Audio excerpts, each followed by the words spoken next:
Պարոն Թաթոյան, հայ առաքելական եկեղեցու շուրջ ստեղծված իրավիճակի վերաբերյալ բազմաթիվ այսպես գնահատականներ եք հնչեցրել, դիրքորոշում, ամեն դեպքում հանգուցալուծում ինչպես եք պատկերացնում, եթե տեսնում ենք, որ անգամ սահմանադրությունն է այս պահին զիջել իր դիրքերը։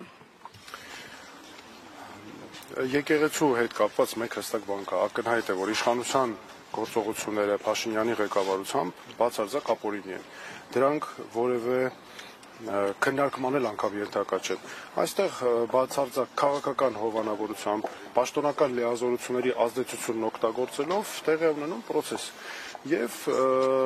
դրանք կառուցված են մի քանի կեղծիքների շուրջ։ Կեղծիքներից մեկն այն է, որ հայոց եկեղեցին եկեղեցականներին կամ եկեղեցականները չեն, ինչը բացարձակ ապատեղեկություն է եւ այս անօրինական գործողությունների շղարշներից մեկը, որովհետեւ եկեղեցի նախ եւ առաջ հոգեվորականներն են, կան եւս մեկ կեղծիք, որ նա այդ քայլը անում է որպես եկեղեցու հետևորդ, այն էլ հավատավոր հետևորդ։ Սա նույնպես բացարձակ ապօրինի պնդում է, որովհետև նա Հայաստանի Հանրապետության վարչապետի պաշտոնն է զբաղեցնում, ունի կոնկրետ լիազորություններ, հետևաբար պարտավոր է ղեկավարվել այդ լիազորությունով, իրավունք չունի դրանցից որևէ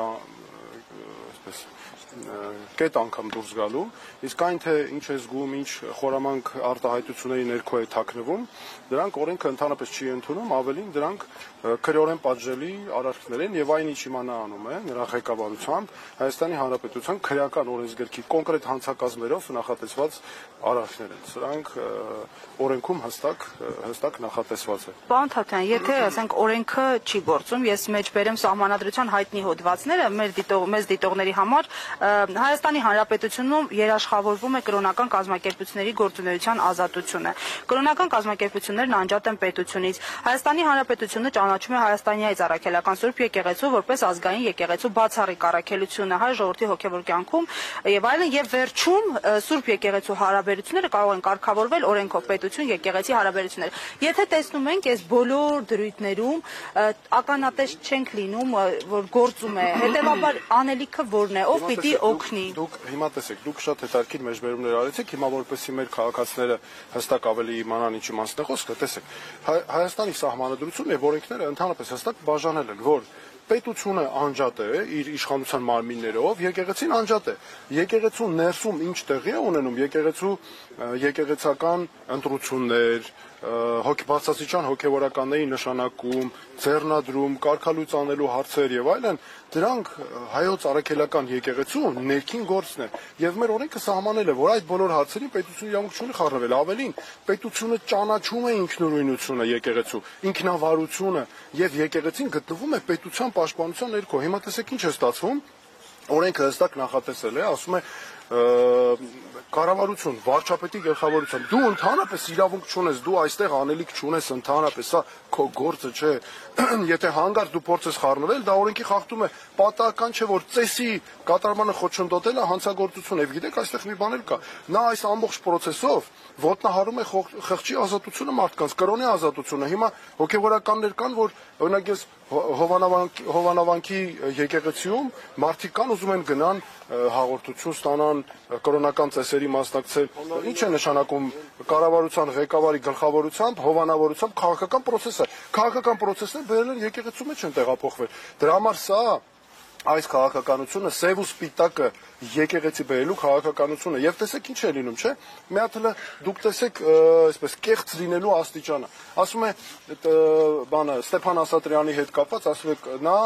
մեզ համար Տեր Արամ։ Այսինքն չհասկացա, դուք ամենայն հայոց կաթողիկոսի ասում եք հրճակում եք կարգալույց, նրա ձեռնադրած հոգևորականներին ասում եք Տեր Արամ, չէ՞։ Հետո ասենք նրա կարգալույց լինել է, այն որ արդեն կարգալույց եղել նույն կաթողիկոսի հայրապետական տնօրինությամբ, ասում եք, չէ, գիտեք ինչ կա, նա արդեն մեզ համար այդ կարգալույծությունը հիմք չենք ընդունում։ Դրսի արձագանքը, ինչու դրսի արձագանքը համարժեք չէ, ինչու ավելին կան կառույցներ, առանձին ներկայացուցիչներ, որոնք պնդում են, որ Հայաստանի Հանրապետությունը ժողովրդավարության այսպես բաստիոն։ Չէ, սա ընդհանրապես ժողովրդավարության հետ կապ չունի, նա Փաշինյանը սրանով մեծագույն հարված է հասցրել Հայաստանի ժողովրդավարությանը, Հայաստանում օրենքների գերակայությանը, սա բացարձակ այսօր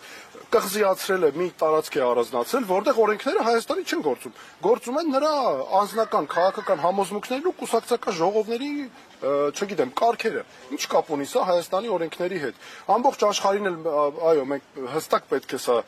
ցույց տրվի եւ կարծում եմ պետք է դա եւ դա շատ հստակ է, որ սա ինչ կապ ունի ժողովրդավարության հետ։ Մարդ ուզուրպացրել է, յուրացրել է Հայաստանի բոլոր պետական մարմինների լիազորությունները, զբաղված է հանցավոր արարքներ հովանավորելով։ Այստեղ ինչ կարող է լինել ժողովրդավարության մասին խոսքը։ Դրսի արձագանքը, երբ առաջ մինչև 2015 որովհետև զբաղված է ԿՊ-ն, զբաղված է կեղծիքներ տարածելով, սա մենք գործ ունենք անձնիշխանության եւ կուսակցապետության հետ, սա այդ անձնիշխանության ու կուսակցապետության բարիքներն են, այն ինչ որ մենք տենում ենք եւ գնալով շատ ավելի է վատանալու, որովհետեւ նրանք դա այս բոլոր հարցերը իրենց կուսակցական միայն ժողովներում են լուծում եւ անձնիշխանության հարցեր են մենակ դարձել ու նա ամբողջ աշխարհին էլ կեղծիքներ տարածելու են զբաղված, որը մենք չպետք է թույլ տանք։ Եվ մենք պետք է հստակ ցույց տանք, որ գիտեք ինչ կա, այս ամեն ինչ կա, սրանք պարզապես մեր երկրի օրենսդրությամբ նախատեսված բոլոր օրենքների խախտումն է, սա հայոց ինքնության հենասյուների դեմ է ուղղված։ Տեսեք, ախր ստեղ մի կարևոր բան կա։ Հիմա մենք մեր պետության համար մենք պետք է հոգ տանենք, մենք պետք է պաշտպանենք։ Հիմա դուք եկել ընկել ենք ասում ենք մյուս կողմից էլ կարևոր է աշխարհի արձագանքը, բայց մեծ հաշվով մեր պետականության մասին մենք պետք է հոգ տանենք։ Տեսեք, նա ինչ է ասում, նա ինչ է անում, բաժանել են մարդկանց իրար մեջ, նորից թշնամացնում են։ Հիմա անցել են մեր պետականության համար ամենավտանգավոր մասին, չէ՞։ Հոգևորը գործող հոգևորականների են գտնում, նրանց միջոցով սադրում են, մարդկանց իրար դեմ են հանել, հələ նայեք, բաժանվել են խմբերի, հովանամանքը դարձել են իրենց ինչ-որ մի հատ միջնաբերդ են դարձրել, ինչ են արել, պայքարում են հայ ժողովրդի դեմ, պայքարում են հայոց պետականության դեմ։ Տեսեք ինչ է, մենք ժողովուրդ ջան, մենք մեզ թշնամի չենք, մենք մի ժողովուրդ ենք, մենք հայ հասարակությունն ենք, մեր բոլոր քաղաքացիներով, մեր բոլոր ընկերներով, մենք ոնց կարող ենք իրար նկատմամբ այսպես վերաբերվել։ Իսկ դա ինչի է այս մարդը անում, որովհետև իրեն դա պետք է իշխանություն պահպանելու եւ ամենակարևորը ադրբեջանական պահանջները կատարելու համար։ Այս ամենը ադրբեջանական պահանջների կատարման ուղիղ, այսպես գրավականն է, նա դրանով ցույց է տալի ավելի այսպես ցույց է տալի թե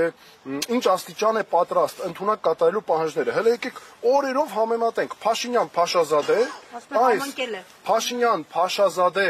գործում են իրար թև թիկունք տված։ Տեսեք, իրար թև, չէ, ասենք մեկը մի բան է անում, այս մյուսը կրկնում է։ Այս մեկը մի բան է անում, ստեղծում են իրենց ղազիատները, այստեղ սկսում է սաստկանում է աշխատանքը։ Այսինքն փաստերով ենք մենք խոսում եւ հետո երբ անդրադառնում ենք արդեն կոնկրետ գործողություններին, ստացվում է ամբողջը համընկնում է։ Տեսեք ինչ է կատարվում։ Նրանք ամբողջ աշխարհին գնում են քարոզում են, ասում են հայոց եկեղեցին պատերազմի քարոզիչ է, 5-րդ չարասուն է, թշնամական կառույց է, պետք է պայքարենք։ Այն նույն բանը թշնամական վերաբերմունք է սերմանվում այստեղ տեսեք ոչ միայն եկեղեցու նկատմամբ է ատելություն սերմանում, ժողովուրդը մեր ժողովրդի տարբեր մասերի իրար դեմ են հանել, մարդիկ կռվում են իրար հետ, տեսեք հովանամանքի մեր քաղաքացիները, չէ՞ որ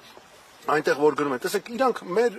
մենք իրենց հետ աշխատում ենք տարբեր իրեր տեսնում ենք, մենք մի հասարակություն ենք, սենց ընկել ենք բաժան եղած, ինչքան մենք այսպես մեզ տրոհեն, այնքան մենք ավելի ենք թուլանալու, հասկանում եք։ Այսօր վարչապետը կրկին կոչով դիմել է հավատացյալներին, մեջբերում եմ ասել է, որ Մայրաթոր Սուրբ Էջմիածինը կտրիչ Ներսիսյանից եւ նրա խմբակից ազատելուց առաջ պետք է հոգեվոր եւ բարոյական իմաստով արժանի լինենք մեր սրբության սրբոցին։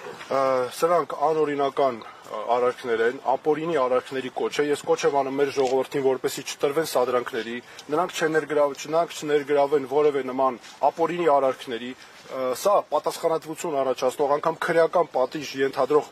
անգամ որ հենց քրեական պատիժ ենթադրող արարքներ են, այնպես որ ես դիմում եմ մեր հասարակությանը, որպեսզի այն նման սադրիչ արտահայտությունների հանգարց այսպես դուրս չտան եւ մեր ամենակարևորներից, մեր իրավապահ մարմիններին եմ ես դիմում։ Ժողովուրդ ջան, տղերք, ձեզ օգտագործում են կոնկրետ քաղաքական շահեր բավարարելու համար։ Մեր պետականության դեմ են աշխատում ձեզ օգտագործելով։ Դուք ուսադիրներ ունեք, դուք բարձրակարգ ծառայություն եք անցել, մեր պետության համար եք պայքարել։ Ձեր ծառայեկից տղաները, ընկերները, ես ինքս եմ տեսել ինչպես են զենքը ձեռքին կռվում, կյանք են տվել մեր երկրի համար, հոգևորականների հետ միասին։ Ոնց կարող եք դուք թույլ տալ, որ այս մարդը ձեզ օգտագործի։ Ես զարմանում եմ, ոնց կարելի է թույլ տալ մեր իրավապահ մարմինները, որ հանկարծ նրանց օգտագործեն։ Սա թասիբի հարց է, չէ՞, ասենք։ Պատկերացեք, մեր հայ ժողովրդով մենք այսքան բազմադարյա պատմություն ունենք, ու մեկ էլ թողում ենք ինչ-որ մեկ եկել այդ քաղաքական շահերը, որ անընդհատ ադրբեջաներ ուսին սես տմտմբացնի ասի, «Վայ ինչ լավ ես անում, ապրես դու»։ Մեր թույլ տանք, որ մեր պետականությունը քայքայել։ Բասա գիտեք որ գիշերը մարդ չի կարող քնի, թասիբից բանես չի լինում, ասենք ասում ես ոնց կարող է մեր բազմադարի այսքան հաղթանակներ ունեցող հայ ժողովրդին բերել են այսպես մի հատ կապել են այս ամեն ինչը մեր վրա, մեկ-մեկ անընդհատ սերմանում են, որ դուք անճար եք, չես կարող, սրանից է չէ գալիս, որ դուք արժանի եք սրան, ավելին արժանի չեք եւ այլն։ Այնպես որ ես կոչ եմ անում չտրվել այս անօրինական արարքների կոչերին, որը պարակտում է, քանդում է մեր պետությունն ու եկեղեցին։ Հասկանալի է, շնորհակալություն։